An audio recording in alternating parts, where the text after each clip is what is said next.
Olá, bem-vindos a mais uma conversa sobre a educação e as competências do futuro, promovidas pela Venture Way. É um ciclo de conversas onde iremos ter convidados com os quais iremos discutir os desafios da educação do futuro, as competências do futuro e o que nos reserva estas áreas nas próximas décadas. Hoje temos connosco, é um prazer ter connosco o professor Miguel Miranda Silva, foi meu professor no técnico. É uma pessoa que eu estimo bastante e é um privilégio poder agora trocar de lugar e ser eu a fazer as perguntas. Eu fiz um pequeno resumo da história de vida do professor. Fui ao Google, fiz como aos millennials quando procuram conhecimento. Descobri, já sabia que o professor é professor da Universidade de Lisboa na área de tecnologias de informação, mais concretamente no técnico. É líder do grupo de transformação digital do Inove, através do qual também faz investigação na área de transformação digital e da aplicação da transformação digital em várias indústrias. Orienta teses de mestrado, orienta teses de doutoramento, gosta, assim, off the record, de correr e de danças escocesas. Fiquei a saber pela sua página pessoal, o que é sempre interessante. Mas mais do que isso, trocamos frequentemente comentários nas redes sociais. O professor publica bastantes conteúdos sobre a educação, sobre o futuro da educação, sobre transformação digital, e alguns dos temas que iremos trocar hoje, ideias, vêm daí. E mais do que isso, foi pioneiro e participa ativamente no contexto técnico, na promoção de novos métodos de ensino, nomeadamente ensino à distância através do mestrado, que é o único mestrado do técnico totalmente online, ou quase totalmente online, já iremos também falar disso, e dos MOOCs, que são conteúdos também online, muitas vezes gratuitos, que estão a ser disseminados pelo técnico e sobre os quais também iremos falar mais daqui a nada. Eu, se calhar, começava por desafiá-lo com uma questão que o vai fazer revoltar à infância. O Miguel, com acabar o liceu, entrar para a faculdade,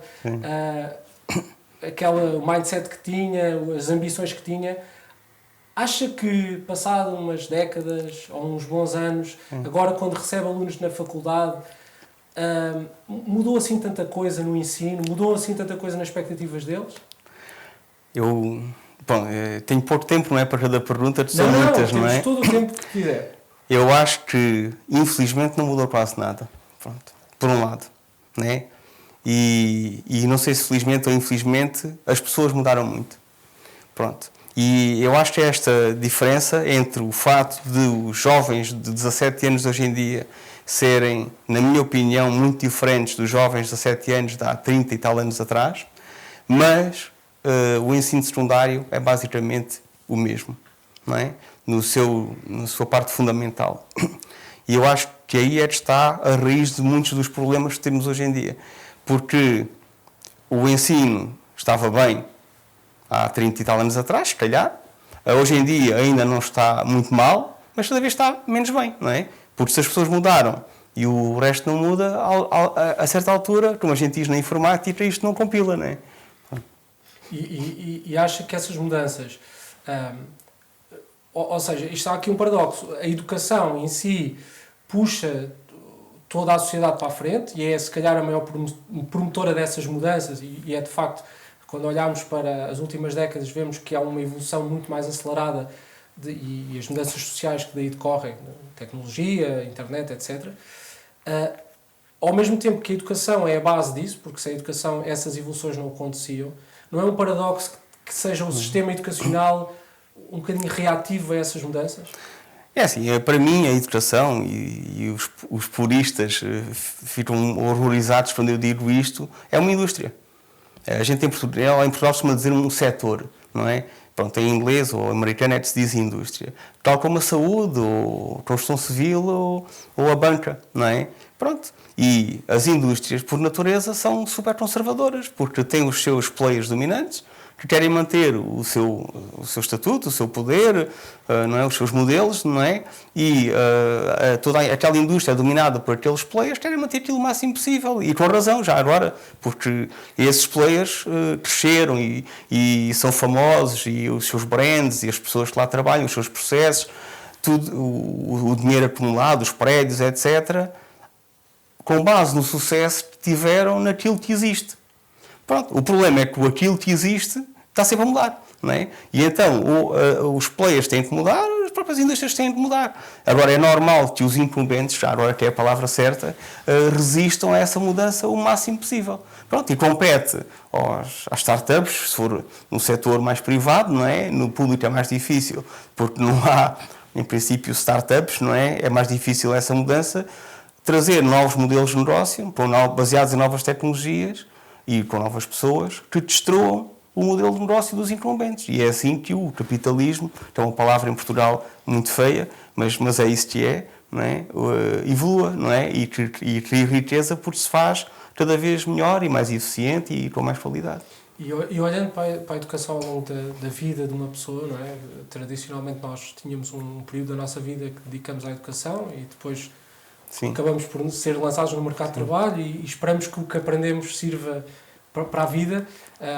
Considera que esse modelo se mantém como é que nós poderíamos estruturar um modelo que fosse ágil às mudanças? São duas perguntas, não é? Não é se mantém, o Teto Sérgio podia fazer, se mantém, eu acho que cada vez menos, não é? Por exemplo, eu sou, se calhar, um outlier, para o bem e para o mal, ainda estudei 12 anos, não é? Até o ensino secundário, depois mais 5 anos de licenciatura, 17, mais 2 de mestrado, na prática ninguém fazia em menos de 3, aqui no técnico, portanto, na prática foram, já vamos em quanto, 17 mais 3, 20 anos a estudar.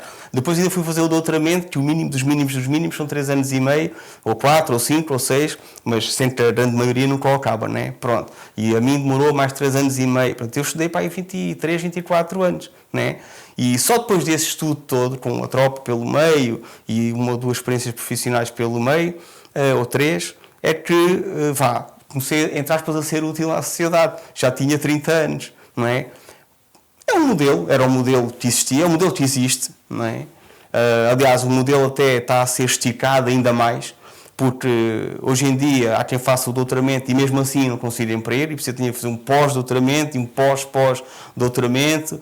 Agora, para ser professor, não basta ter o doutoramento, é preciso ter o doutoramento e ter um currículo científico muito relevante, que obriga a continuar a publicar artigos ao mais alto nível após o doutoramento, para ser professor. Portanto, cada vez mais.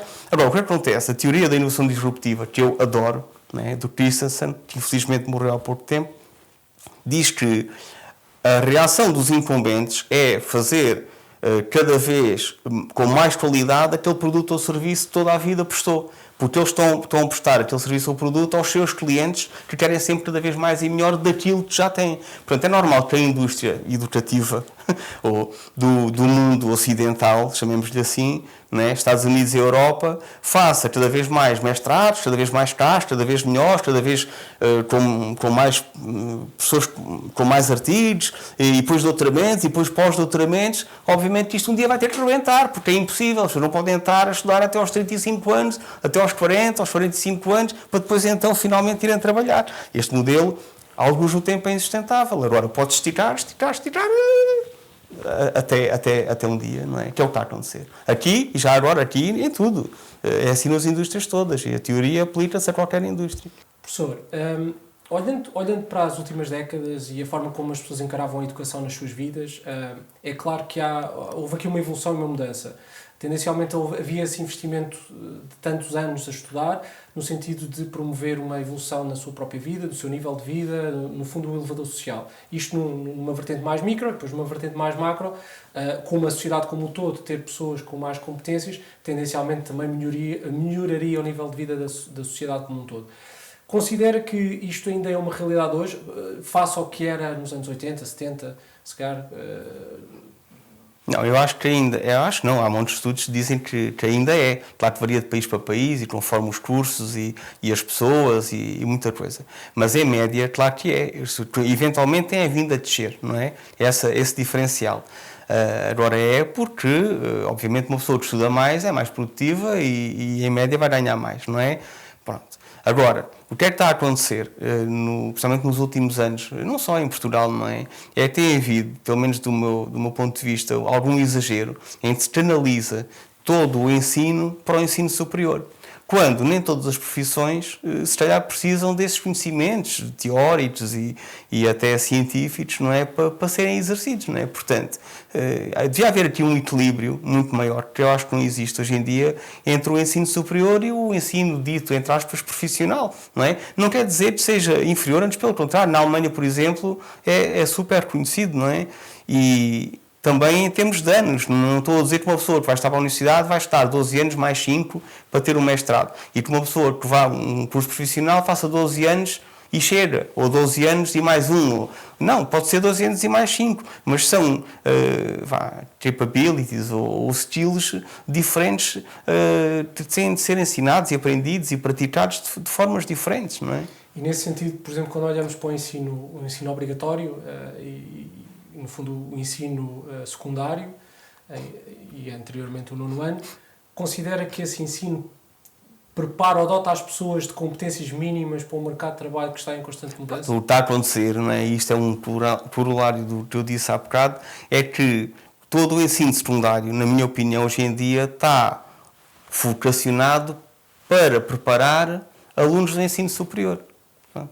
Quando antigamente havia, na Alemanha existe, não é, vários sistemas de ensino, não é? Uns mais teóricos, mais práticos, não é? Para também diversos tipos de pessoas, diversos tipos de profissões. E em Portugal e na Europa, hoje em dia, e mesmo nos Estados Unidos também, em certa medida, parece que o objetivo de toda a gente é tirar um mestrado. E eu acho que não faz sentido, porque não sei se... Porque amanhã vai ser tirar... Antigamente era a 4ª classe, depois passou a ser o 9º ano, depois é o 12º, agora é o licenciatura, depois é o mestrado, depois é o doutoramento, depois é um pós-doutoramento. Quer dizer, onde é que isto vai parar? Não podemos ser o país inteiro, estar 25 anos a estudar para depois ir trabalhar a seguir, até porque há outras maneiras de aprender sem ser a acumular. Eu já estava a pensar nesta entrevista e lembrei-me de um exemplo. Quando se vai aprender surf, não se está 3 horas na praia a aprender a mecânica dos fluidos e não sei o quê, não é? Pronto, não é? A pessoa para na prancha, está ali 10 ou 15 minutos e depois vai experimentar. Pronto, eu acho que o ensino, não digo todo, mas grande parte do ensino podia ser assim, mais iterativo e mais prático e por exemplo, há uma universidade no Canadá que é muito conceituada, não tenho a certeza, mas acho que se chama Waterloo, que é muito conceituada nos Estados Unidos, atenção, no Canadá, ser conceituada nos Estados Unidos é tipo assim o máximo, não é, que se pode atingir no Canadá. Porque os alunos dessa universidade são obrigados a fazer 2 estágios de 1 mês cada um por ano. E ao fim de 3 ou 4 anos já fizeram 6 ou 7 ou 8 estágios. E são obrigados a fazer em empresas diferentes, muito diferentes. Então adquirem esse conhecimento prático, depois voltam a estudar outra vez. E pronto, e pelos vistos formam pessoas com um conhecimento muito mais sólido do que simplesmente estar a acumular matéria. E tendo em conta também a sua experiência, por exemplo, na área de transformação digital e está em contato com as empresas e, portanto, percebe o que é que as empresas hoje em dia estão ou procuram num profissional e, portanto, sabemos que isto vai evoluindo ao longo do tempo, o que é que considera que são as maiores lacunas na formação, quer universitária, quer secundária, para alguém que faça esse percurso, está preparado para a próxima década? Bom, mais uma vez, essa pergunta tem 2 semi-respostas. Uma delas é a exigência da maior parte das empresas em Portugal é muito baixa, não é? Pronto, basicamente, por exemplo, na área de informática querem, por exemplo, programadores, não é? Pronto, ok, claro que a programação pode ser feita a um nível elevadíssimo, não é? Mas a maior parte, para não dizer quase a totalidade da programação que se faz em Portugal, é o contrário, é um nível relativamente baixo. Pronto, claro que há empresas, por exemplo, startups altamente sofisticadas tecnologicamente, há empresas multinacionais, por exemplo, alemãs, que têm escritório em Portugal, onde se faz uma programação muitíssimo sofisticada, mas a maior parte dos empregos na área de informática não é desse género, não é? Pronto. E isso é por um lado. Por outro lado, do lado da procura. A maior parte da população que não está dentro da área acha que são empregos altamente qualificados. E são, comparado por esta população, não é? O problema é que o resto da população ainda é mais mal qualificada, não é? E a exigência ainda é menor, não é? Pronto. Esse é um dos problemas de Portugal, não é? A falta de exigência das próprias empresas e do próprio Estado, não é? Pronto, por um lado. Isso do lado da procura. Do lado da oferta, isto é sempre, por definição, uma opinião pessoal. O que eu sinto, ainda hoje, ontem, estava a falar sobre isso com alguém, por exemplo, a nível de gestão de projetos, não é? Faz-me um bocado de confusão em que um aluno no ensino superior, não vou dizer do técnico, não é? E muito menos de informática, em geral, no ensino superior, acabe um curso de 5 anos, que na verdade dura 7, não é? Em média, e que são 40 e tal disciplinas, e não sabe gerir um projeto, não sabe fazer uma apresentação em público, não sabe escrever um relatório, não sabe o que é uma fatura. Quer dizer, são coisas que são básicas hoje em dia para sobreviver na sociedade, e ensina-se, se calhar, montes de matemática ou de sociologia ou outras coisas, de línguas e não sei o quê, e não se ensinam conhecimentos que eles não obtiveram, eles alunos, no ensino secundário, e também não vão ter na universidade, e depois uma maior parte deles nunca vão aprender para o resto da vida, não é? Pronto. E qual será o balanço? Porque normalmente quando olhamos para a introdução de novas competências no currículo, há um desafio do status quo, porque já está instaurado os currículos, os professores, toda a estrutura já está preparada para canalizar as pessoas para aqueles currículos. E levanta-se a questão de: faz sentido fazer experimentalismo? Ou em que medida, qual é o grau de experimentalismo que queremos ter na educação? E se esse experimentalismo não pode ser, às tantas, contraproducente, porque não temos a certeza sobre os resultados do mesmo? Qualquer livro de inovação diz que, não é, a maneira de fazer melhor é ir experimentando, não é? E falhando, e acertando, e ir melhorando, não é? Agora, o experimentalismo é muito difícil quando o financiamento, a quase totalidade, vem do Estado, as regras são muito rígidas, não é? E, por exemplo, em termos de licenciaturas de mestrados, não é? Eu sou coordenador do mestrado, não é? Nós temos que fazer com disciplinas têm a ter não sei quantos ECTS, os ECTS correspondem a não sei quantos, não sei o que mais, quer dizer, o método de avaliação está em Diário da República, a bibliografia está em Diário da República, quer dizer, isto ia ser muito mais livre. Pronto, mas para o bem ou para o mal, e eu acho que neste caso é para o mal, porque os sistemas que não evoluem acabam por cair, não é? E vão caindo, até implodirem, não é? Um dia, não é? E devia haver esses graus de liberdade que existe muito pouco. Não é? Mas, ao mesmo tempo que se calhar cá essa é a realidade, também, cada vez mais, universidades de referência no mundo abrem cursos online, abrem os seus conteúdos para fora e sente que nos últimos 5 anos isso levou a alguma disrupção do modelo? Não, acho que ainda não houve essa disrupção do modelo. Não é? Pronto. Porquê? Porque a inovação disruptiva, mais uma vez, por definição, começa sempre do zero e, como é exponencial, não é? Há de ter um impacto muito grande no futuro, mas hoje em dia é muito pequeno. Portanto, comparado com aquilo que é a realidade de uma universidade hoje em dia, os MOOCs, os cursos online, mesmo os mestrados online, são residuais, não é? Pronto. Por exemplo, dando o exemplo do técnico neste caso, não é? Por exemplo, nós temos MOOCs no técnico, já temos 10 ou 15 MOOCs, eu próprio já fiz. O conceito de MOOC. O conceito de MOOC são cursos baseados em vídeos, portanto são online, mas baseados em vídeos, normalmente curtos, com um esforço de 30 a 40 horas, corresponde a 1/5 de uma disciplina normal do técnico, para fazer em 4 semanas, 4, 5 semanas. E normalmente são ou gratuitos ou muito baratos, tipo 30, 40, 50 euros. Pronto, e já existem dezenas de milhares de MOOCs no mundo inteiro. Nós, o técnico em si, já fez 15 para aí, não sei. E eu próprio já tenho 2, um deles teve 3 edições, o outro teve uma, porque foi lançado há pouquíssimo tempo, não teve tempo para mais, e agora tenho um terceiro preparado para lançar em setembro. Esse é o conceito de MOOC. Depois é o conceito de mestrado online, que em Portugal, basicamente, é a Universidade Aberta, e com uma parceria com a Universidade Aberta, nós no técnico temos há 7 anos, e agora vai para a 8ª edição, e há 8 anos que enchemos as 60 vagas todos os anos. Já agora, este ano, é com grande prazer que eu posso anunciar que o MIS foi o terceiro mestrado com mais candidatos externos do técnico, entre 31 mestrados. Okay? O terceiro com mais. Pronto. E já agora, os 2 primeiros foram os 2 de Informática e o terceiro foi o MIS, também do Departamento de Informática. Portanto, os 3 com mais candidatos foram todos do Departamento de Informática. Mas este é online e é o único do técnico. Pronto. E ainda bem que esse experimentalismo, não é, neste caso, foi possível através da parceria com a Universidade Aberta, ou seja, apesar de haver essa rigidez no sistema, há sempre, não é, oportunidades para, não é, enfim, fazendo um bocadinho aqui, não é contornar o sistema, mas dentro do sistema alguém não se lembrou que aquilo era possível, ou aquilo é aceitável e pronto, e vai-se fazendo essa. Portanto, o MIS nasceu assim e afirmou-se e hoje em dia, pronto, nós temos 60 novos alunos há 8 anos, já vão 6 vezes 8, 480, não é? É muita gente. E sente que esse percurso, no fundo, de acompanhar também um pouco do que se faz lá fora e tentar promover conhecimento e acima de tudo, diria eu, até democratizá-lo, porque esses modelos serão sempre bastante mais abrangentes e mais democráticos do que, se calhar, as aulas em sala de aulas. E a minha pergunta será, eles têm os dois lugares, mas em que medida, ou num horizonte de 5 anos, 10 anos, como é que vê um ensino universitário com esses modelos todos? Qual será o peso deles? Isso é como é o trabalho à distância e o trabalho presencial. Eu acho que há espaço para tudo, não é? No futuro ninguém sabe, senão, não é? Então, éramos todos milionários, não é? Ou bilionários. Se fosse assim tão fácil adivinhar o futuro. Agora, a verdade é que o ensino online tem vindo a crescer, mas de uma base muito pequena. A Universidade Aberta do Reino Unido, a Open University, tinha 1 milhão de alunos.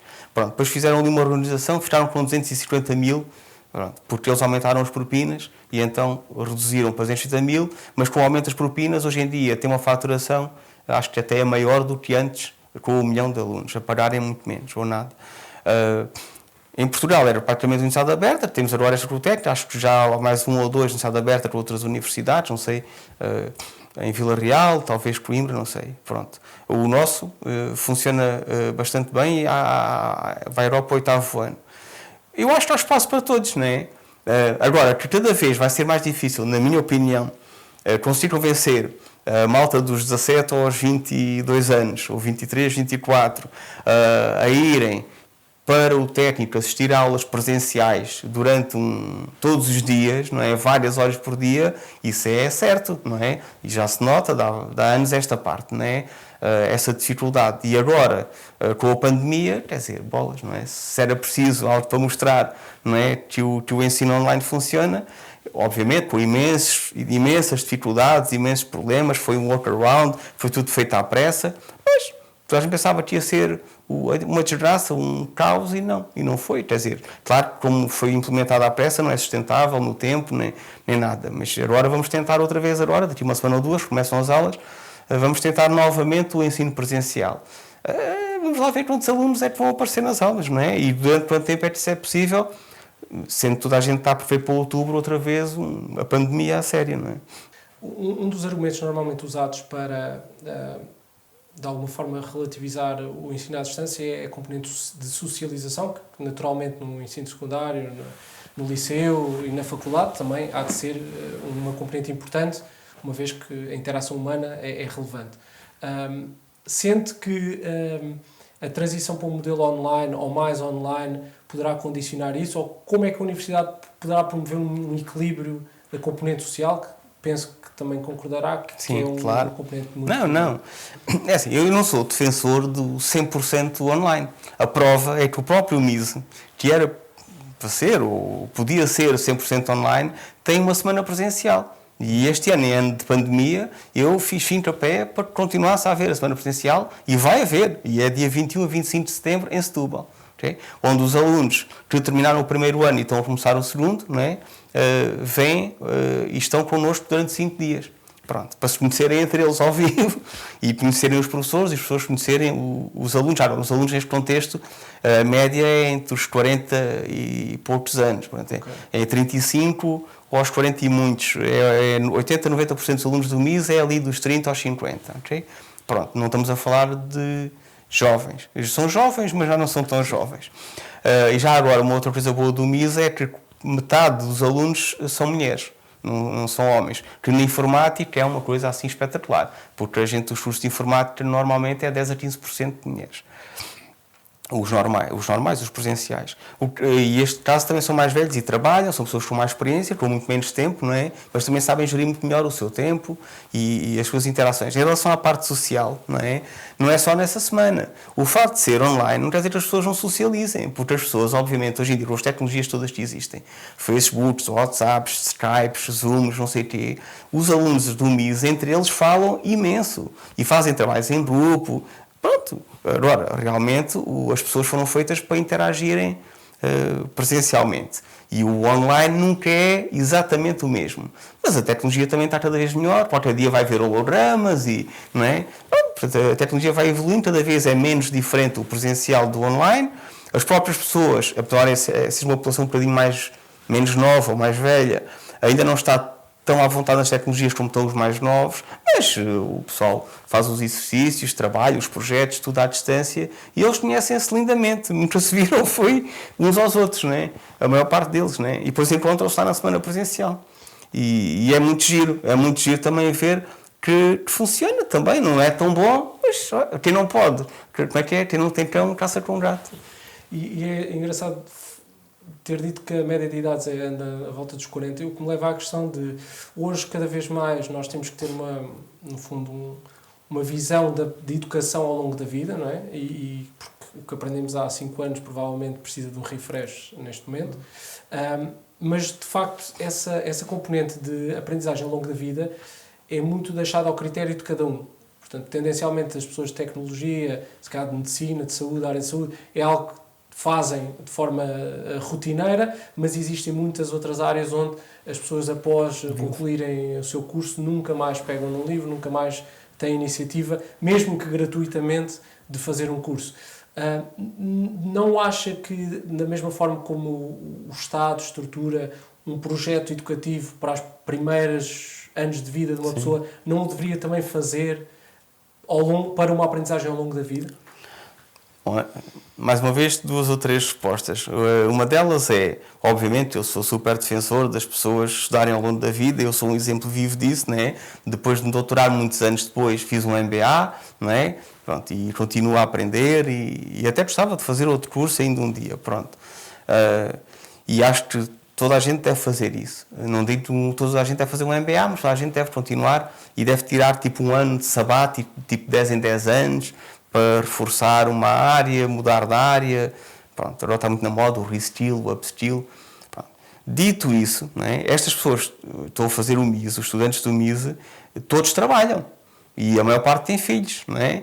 E mesmo assim é possível. Portanto, essa desculpa de eu estou a trabalhar e não consigo estudar, quem quer realmente consegue fazer, não é? Portanto, a prova são os alunos do MISE. Mas por outro lado, as pessoas podem dizer, mas não existem condições financeiras para o fazer ou para investir esse dinheiro? É assim, eu não sou propriamente defensor do Estado guiar as nossas vidas, não é? Antes pelo contrário, não é? Pronto. Agora, claro que o Estado pode criar incentivos para que aconteçam coisas que interessem a nós todos e criar desincentivos para outras. Por exemplo, eu sou muito crítico que os cursos que não têm empregabilidade sejam subsidiados, não é? Porque, na minha opinião, está errado. Porque estamos a passar uma mensagem que vale a pena investir na aprendizagem daqueles conhecimentos que depois a sociedade não valoriza. Pronto. Portanto, eu não tenho nada contra uma pessoa fazer um curso, não quero ofender ninguém, mas de filosofia, pode fazer à vontade. E agora, eu não acho que os nossos impostos não deviam ser usados para financiar os cursos de filosofia, ou pelo menos não financiar tanto, não é? E o contrário, não é? Acho que se a sociedade precisa de mais informáticos, claro que eu sou um bocado biased, não é? O Estado, whatever that means, não é? Porque o Estado é muita coisa, devia criar incentivos para que viessem mais pessoas para a informática. Pronto. Mas não é obrigar, não é mudar, é simplesmente dizer, olha, tá, entre duas coisas, para o país é melhor isto. Pronto, agora depois cada um faz o que quiser. E no contexto, por exemplo, da universidade, do técnico, nesse caso, quando começaram a ser desenvolvidos esses projetos um bocadinho mais inovadores, certamente que houve resistências do sistema como um todo. Essas resistências muitas vezes não vêm das próprias pessoas que têm mais a ganhar em que esse tipo de modelos se desenvolva.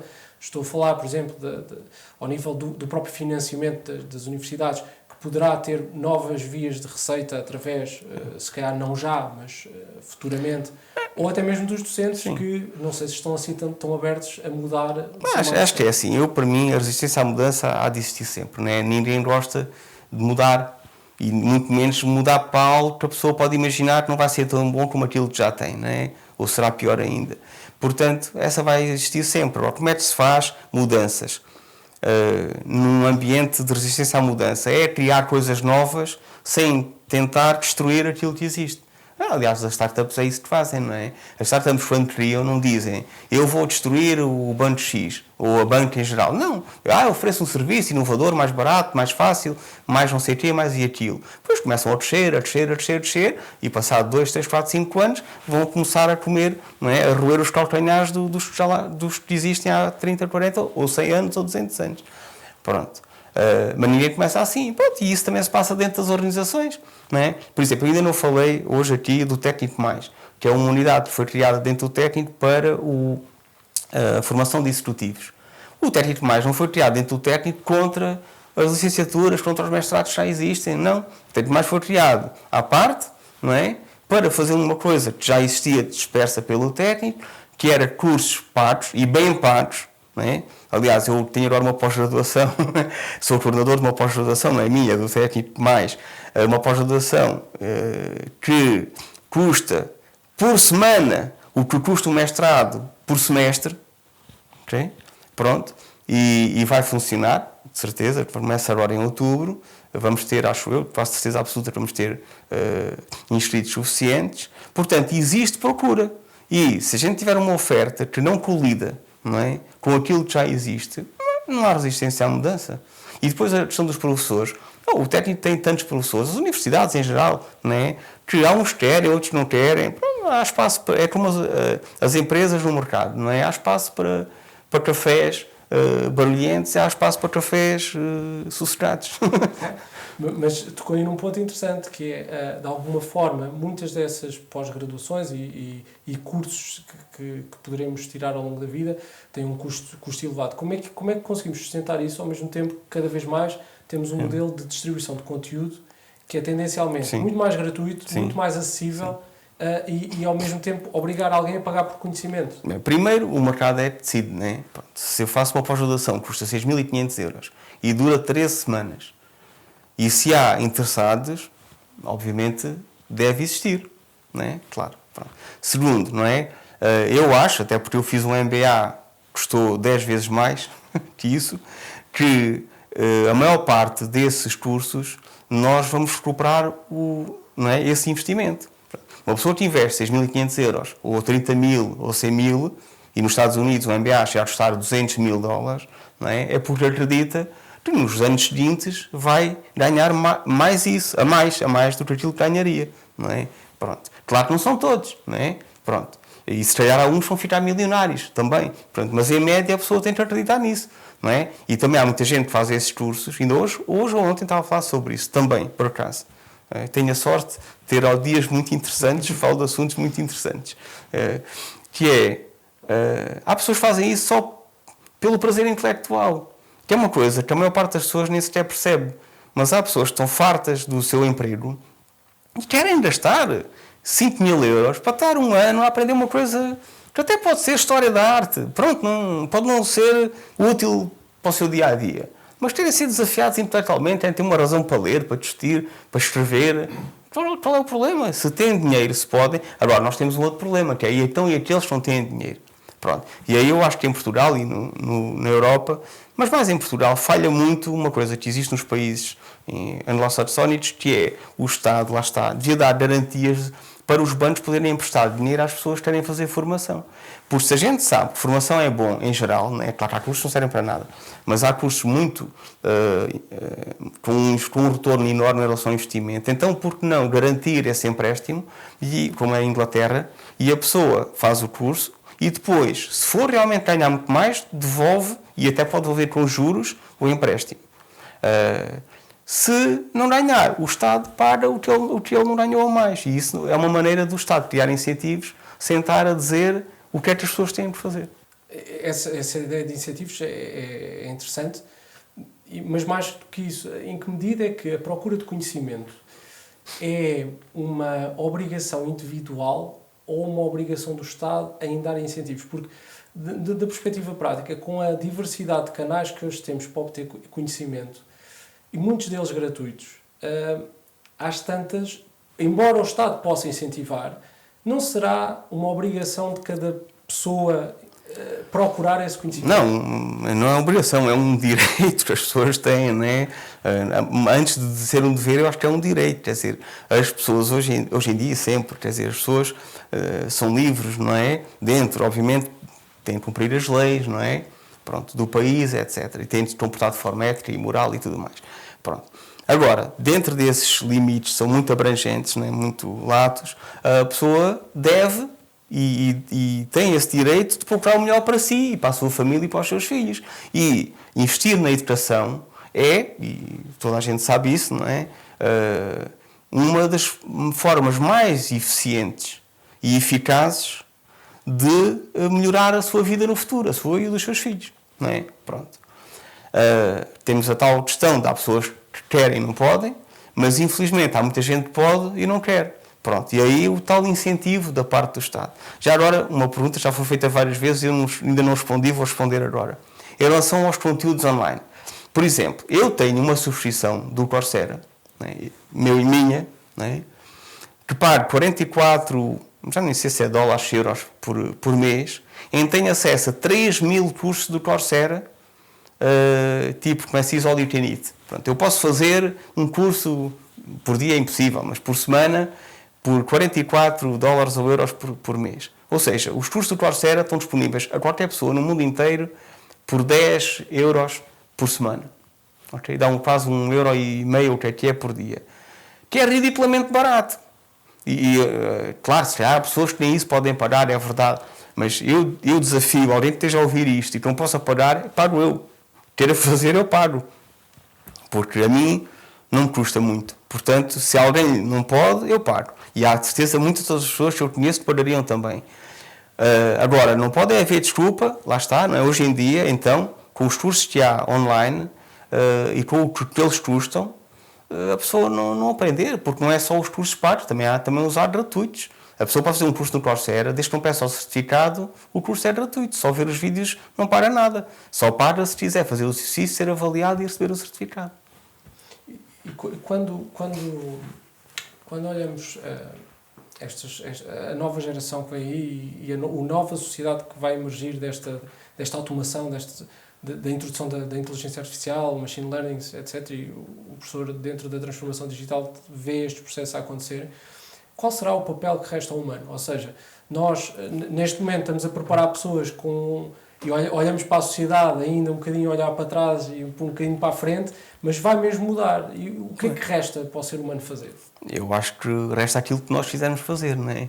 Que é o que está mal é nós, hoje em dia, não é? 30, 40 anos depois, continuarmos com os modelos dos anos 80, não é? Como se o mundo lá está e a tecnologia não tivesse mudado, não é?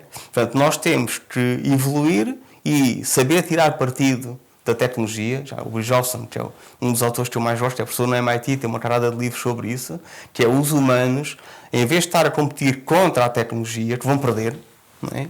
Porque a tecnologia vai continuar a evoluir exponencialmente e nós, para o mal ou para o bem, já parámos de evoluir há muitos milhares de anos. Nós temos é que aprender a tirar partido da tecnologia. Portanto, é preciso mudar radicalmente a forma do que se ensina, como se aprende, para que os tais humanos, que eu começaria pelos 4, 5 anos de idade, saibam cada vez mais. Eles sabem. Os professores e os pais é que não os deixam, porque eles sabem tirar partido da tecnologia. Só que todo o modelo de ensino está feito para não tirar partido da tecnologia. Por exemplo, já agora um exemplo que a mim me é muito caro. Porquê é que hoje em dia, na escola primária e secundária, se continuam a ensinar com canetas, papel e livros? É absurdo, não é? Não faz sentido nenhum. Porque aqueles jovens, tenham 5 anos, tenham 17, nunca na vida vão escrever numa folha de papel, não é? Bom, claro que é muito giro a caligrafia, mas está bem, se ensina isso como quem ensina desporto, ou música, ou danças escocesas, for that matter, não é? Agora, que todo o ensino seja baseado nessa tecnologia completamente ultrapassada, é absurdo. E é passar uma mensagem completamente errada a esses jovens, não é? Que é por uma das razões que a maior parte deles detesta a escola, não é? Porque estão a usar uma tecnologia que eles têm perfeita noção está completamente desatualizada. É como se obrigassem a mim a usar, sei lá, para escrever um artigo científico, olhar para a parede, na pedra, tudo, não é? Não faz sentido. Pronto, eles sabem que aquilo se faz 10 vezes mais depressa no telemóvel, não é?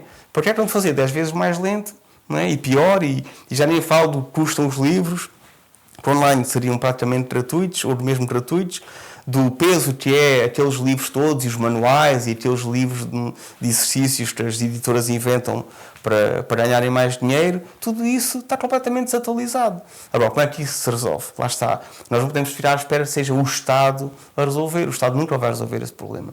Vão ter de ser as startups, vão ter de ser os pais, vão ter de ser os filhos, vão ter que criar startups de escolas. Não é? Tipo, a mim faz-me imensa confusão porque é que não há mais startups na área do ensino. Toda a gente a fazer startups, tudo e mais alguma coisa. Caramba! As duas maiores indústrias do mundo são a saúde e a educação. E não há startups nisso porquê? Quer dizer, há algumas, não é? Mas muito poucas, não é? Eu segui com muita atenção durante vários anos aquela, já nem me lembro, o Alt School, que era uma escola primária super inovadora e não sei o quê. Depois, infelizmente, não correu bem. Está bem, pronto, ok, aquela não correu bem, mas porquê é que não há centenas de startups de escolas primárias a tentar fazer escolas primárias modernas, diferentes, não é? Inovadoras? Não há. Escola primária hoje em dia é tudo igual. Mesmo as privadas, é exatamente o mesmo modelo. Bom, parte é porque é obrigado pelo Ministério da Educação, mas parte não é. Não é? E pronto, o custo é muito mais, tem mais serviços, os materiais são bonitos e é como aos hospitais privados, né? Os serviços de saúde são iguais ou piores, mas é muito mais simpático. Pronto, mas não é por aí, quer dizer, hoje em dia estão na saúde, caramba, e na educação, e são as duas grandes indústrias que falta reinventar completamente com tecnologia. Último desafio, porque sei que tem pequeninos na família. Quais são as três, se tivesse que partilhar com eles as três competências que acha que são essenciais para a vida deles, quais é que eram? Uma delas, pronto, é a liberdade de escolha, não é? Eu acho que não se ensina os jovens a pensarem por eles próprios.